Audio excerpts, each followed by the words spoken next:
प्रेक्षकांनो, छोट्या बयोची मोठी स्वप्न अप्रतिम, अवर्णनीय आणि खूप छान दाखवले प्रेक्षकांनो आज त्यांनी. सर्वप्रथम तुम्हा सगळ्यांना महिला दिनाच्या आणि महाशिवरात्रीच्या खूप खूप शुभेच्छा. तर आपण बघितलं शुभमकरांनी बयोला ओळखलंय. आता बयो शुभमकरांपासून वाचण्यासाठी म्हणून कुठेतरी लपून बसायचा प्रयत्न करते. तिथे एका पेशंटची तब्येत खराब होते म्हणून ती त्यांचा इलाज करत असते. आता इरा ते आय कार्ड लपवायचा प्रयत्न करते पण शुभमकरांना ते आय कार्ड दिसतंच. ते इराला म्हणतात, इरा बाजूला सरक. आणि आता ते पुस्तक पण दिसलंय प्रेक्षकांनो, जे लहानपणी बयोला शुभमकरांनी गिफ्ट दिलेलं असतं. डॉक्टर रखुमाबाई यांचं. सॉरी प्रेक्षकांनो, काल मी चुकून रमाबाई म्हटले. तर आता बयोला म्हणजे ह्या सगळ्या आठवणी त्यांना बयोच्या जाग्या झाल्यात आणि आता त्यांना शुभमकरांच्या डोळ्यातले अश्रू थांबतच नाहीये प्रेक्षकांनो. त्यांना खात्री होतीच की बयो जिवंत आहे. आता ही गौतमी म्हणते, काय बघतोयस तू शुभू, आणि इकडे मला बघू दे. आता गौतमी बयोचं आय कार्ड बघते आणि आता ऑलमोस्ट तिला चक्कर आलेली आहे प्रेक्षकांनो. पण शुभमकर म्हणतात, बघ गौतमी, माझी बयो जिवंत आहे. मी तुला म्हणत होतो ना माझी बयो जिवंत आहे. सरूच आपली बयो आहे. आता हे सगळं जे काही घडलंय ना प्रेक्षकांनो, त्यामुळे आरवला खूप आनंद झालाय. म्हणजे एकटी गौतमी, इरा आणि दुष्यंत सोडले ना तर सगळे आनंदात आहेत. आता हे बयोच्या शोधासाठी म्हणून निघालेत. आता इकडे तिकडे बयोचा शोध घेत आहे तेव्हा शुभमकरांना फायनली बयो दिसली आहे प्रेक्षकांनो. आणि ते आता त्या खोलीमध्ये गेलेत. आत बयोच्या समोर उभे राहिलेत. बयो खूप गांगरून जाते. बयोला कळत नाही आता काय रिॲक्शन द्यावी. बयो घाबरतीये खूप आधी तर. इरा मात्र खूप म्हणजे रागाने बघतीये बयोकडे. आता शुभमकर एकदम बयोच्या समोर आलेत आणि म्हणतायत, माझं मन मला सांगत होतं की तूच माझी बयो आहेस म्हणून. आता बयो त्यांच्याकडे बघते आणि सगळेच जण बयोकडे बघायला लागतात. इथे त्यांनी बऱ्याच वेळ उत्सुकता ताणून धरली आहे. गौतमीला आणि इराला कळलंय की आता आपलं काही खरं नाहीये म्हणून. आता तरी सुद्धा बयो म्हणजे तिला खरं तर खूप मन भरून आलंय तिचं सुद्धा. तिच्या डोळ्यात अश्रू तरळत आहेत. ती बयो म्हणून आज तिच्या वडिलांच्या समोर गेली आहे. खरंच प्रेक्षकांनो, एवढे दिवस त्यांनी उत्सुकता ताणली पण खरंच आजचा रिव्ह्यू अप्रतिम आहे. खरंच यात शंका नाहीये. जे छान दाखवलं ना त्याचं कौतुक भरभरून करावं.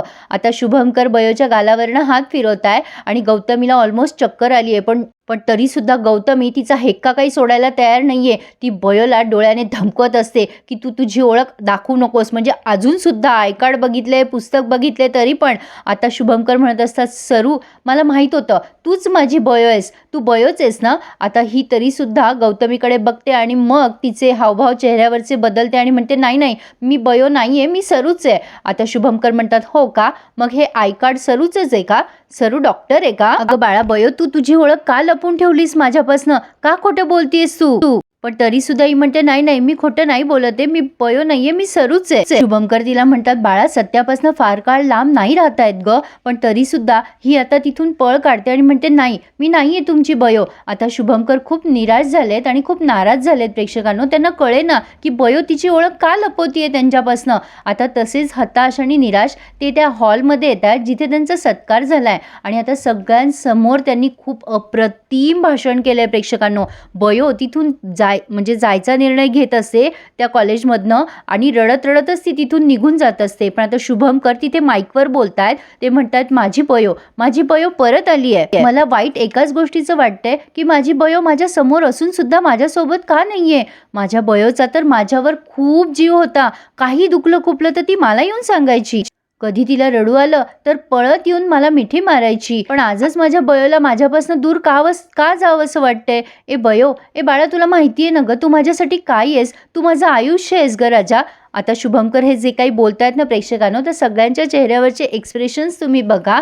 गौतमीला खूप राग येतोय आणि दुष्यंतला तिने खुणवलंय की त्याला कळलंय म्हणून बयो जिवंत आहे. शुभमकरांचं बोलणं ऐकून बयोला खूप रडू कोसळतंय. शुभमकर म्हणतात, मला माहितीये बाळा, मी आजारी असताना तू माझी प्रचंड सेवा केली आहेस. मला बरं केलंस, मला बरं करून घरी आणलंस. मी माझा आत्मविश्वास गमावून बसलो होतो बाळा, तू मला तो परत दिलास. तू मला ऑपरेशनच्या दिवशी सुद्धा प्रोत्साहन दिलंस. त्या दिवशी मी खूप घाबरलो होतो. तू माझा हातात घेऊन मला विश्वास दिलास की मी हे करू शकतो.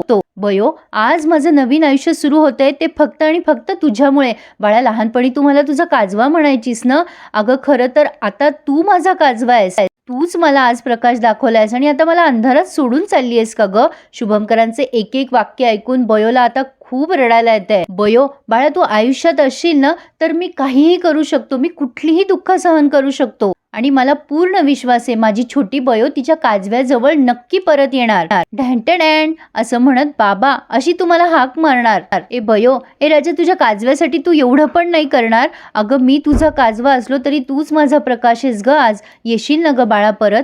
आता शुभंकरांचे हे बोलणं ऐकून तिथे असलेल्या प्रत्येकाच्या डोळ्यात अश्रू आलेत प्रेक्षकांनो. शुभंकर म्हणत असतात, ये ग बाळा, तुझा काजवा तुझी वाट बघतोय. बयो ये ना ग. आता प्रेक्षकांनो, बयोने ठरवलंय की काही झालं तरी तिच्या वडिलांकडे यायचंच. आता प्रत्येक जण बयोच्या वाटेकडे डोळे लावून बसलाय. शुभंकर बयोची वाट बघत असतात आणि तिथे असलेला प्रत्येक जण आता बयोला सुद्धा आतापर्यंत झालेलं सगळं काही आठवतं आणि मग ती पुढचा मागचा विचार न करता डायरेक्ट तिथे आली आहे. आता बयो खरंच शुभंकरांच्या समोर आली आहे प्रेक्षकांनो आणि ती तसंच म्हणते, ढँटडॅन बाबा असं म्हणून ती पटकन त्यांच्या समोर गेली आहे. आता मात्र शुभंकरांचं मन पुन्हा भरून आलंय प्रेक्षकांनो.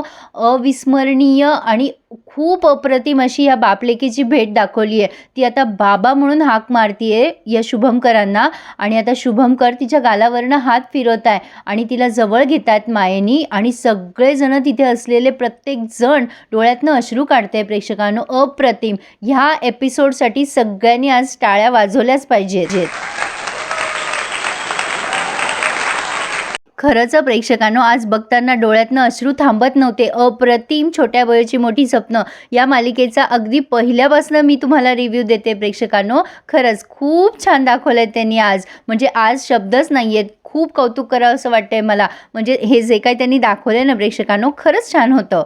पण आता मात्र प्रश्न पडलाय दुष्यंत आणि गौतमीला पुढे काय करायचं? प्रेक्षकांनो, ह्या मालिकेचा पुढचा भाग न ॲप्लिकेशनवर येत नाहीये, त्यामुळे मी तुम्हाला वेगळा याचा रिव्ह्यू देतेय. थोड्याच वेळात पुढच्या भागाचा रिव्ह्यू. प्रेक्षकांनो, आज मला प्रत्येकाने कमेंट करून सांगायचंय तुम्हाला आजचा भाग कसा वाटला. नक्की कमेंट करून कळवा. आणि हो, ज्यांनी कोणी चॅनलला नसेल सबस्क्राईब केले त्यांनी आज सबस्क्राईब करायला विसरू नका. धन्यवाद.